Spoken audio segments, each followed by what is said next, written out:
Kasi daw mo Ano? ayos ako na. Ayaw na. Naglilinis ka. Ano ang gagawin mo sa bunot at walis pagkatapos? Hindi niya alam yung bunot. Busot. Hindi niya alam yung bunot, no?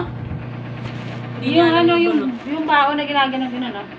Lagi kami nagagano sa school dati. Sa school. Nagaganon din kami. Hindi kayo na gano'n? Floor wax. Pagtapos ng floor Nilalagyan wax. ng floor wax? Nagaganon. Yung sa head, sa akin, gano'n, ah. Yung bunot yung ano, ang ganun. Yung ano ng buko, Parang sa ng yung buko, yung sa buko, yung takip, yung kalahati. Oh, yung kalahati nun. Tas... Para saan ba yun, ma? Para Tsaka kaming tab. pate. Pwede po. Baka ginagamit. Paa. Kagano, no? Para kumintab yung sa head. Wala, tumigil ko. Ano ang dapat gawin sa baso at plato na ginamit? Pagkakain, Ano, matatapos na yun. putusan si ate, nahugasan. Oh. Diba? Ganon. Gano'n ang sagot dyan. Iiwan sa lababo. O, diba? Ang sagot na! Ba't ka sasagot eh? Walang sagot. A, B, C.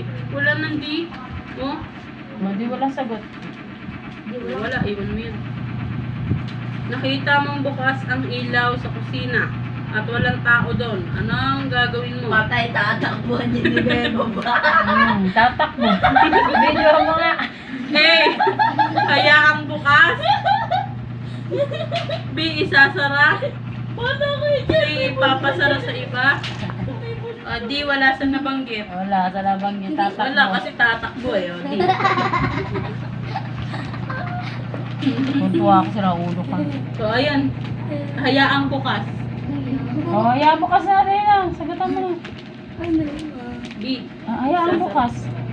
Hindi, hayaan bukas para masayang yung kuryente. B. Uy, puno na!